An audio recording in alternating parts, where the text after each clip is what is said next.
ನೇಪಾಳದಲ್ಲಿ ಪ್ರಕೃತಿಯು ತನ್ನ ರೌದ್ರಾವತಾರ ತಾಳಿದ್ದು, ರಣಭೀಕರ ಪ್ರವಾಹಕ್ಕೆ ಸಿಲುಕಿ ಕನಿಷ್ಠ 8 ಮಂದಿ ಸಾವನ್ನಪ್ಪಿದ್ದಾರೆ.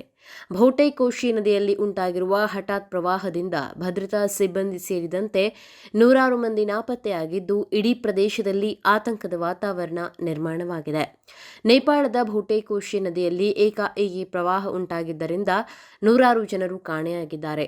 ವಿಶೇಷವಾಗಿ ನಾಪತ್ತೆಯಾಗಿರುವ ಭದ್ರತಾ ಸಿಬ್ಬಂದಿ ಪೈಕಿ ಬರೋಬ್ಬರಿ 32 ಮಂದಿ ನೇಪಾಳ ಪೊಲೀಸರು ಹಾಗೂ 9 ಮಂದಿ ಸಶಸ್ತ್ರ ಪೊಲೀಸ್ ಪಡೆಗೆ ಸೇರಿದವರಾಗಿದ್ದಾರೆ.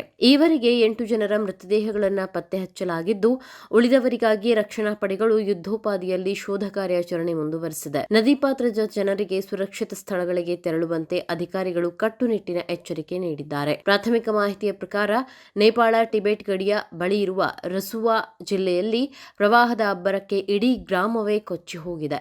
ಸುಮಾರು 1,000 ಜನರು ಪ್ರವಾಹದಲ್ಲಿ ಕೊಚ್ಚಿ ಹೋಗಿರಬಹುದು ಎಂದು ಶಂಕಿಸಲಾಗಿದೆ. ಸಯಾಪ್ರು, ಬೇಸಿ ಮತ್ತು ತಿಮುರೆ ಪರ್ವತ ಪ್ರದೇಶಗಳು ತೀವ್ರವಾಗಿ ಹಾನಿಗೀಡಾಗಿದ್ದು, ಅಲ್ಲಿನ ಹಲವು ಹಳ್ಳಿಗಳು ಹಾಗೂ ಯೋಜನಾ ಸ್ಥಳಗಳು ಸಂಪೂರ್ಣವಾಗಿ ನಾಶವಾಗಿವೆ ಎಂದು ವರದಿಯಾಗಿದೆ. ಘಟನಾ ಸ್ಥಳದಲ್ಲಿ ರಕ್ಷಣಾ ಕಾರ್ಯಾಚರಣೆ ತೀವ್ರಗೊಂಡಿದ್ದು, ಪ್ರವಾಹದ ತೀವ್ರತೆಯಿಂದ ಸಾವು ನೋವುಗಳ ಸಂಖ್ಯೆ ಹೆಚ್ಚಾಗುವ ಆತಂಕ ಸಹ ವ್ಯಕ್ತವಾಗಿದೆ.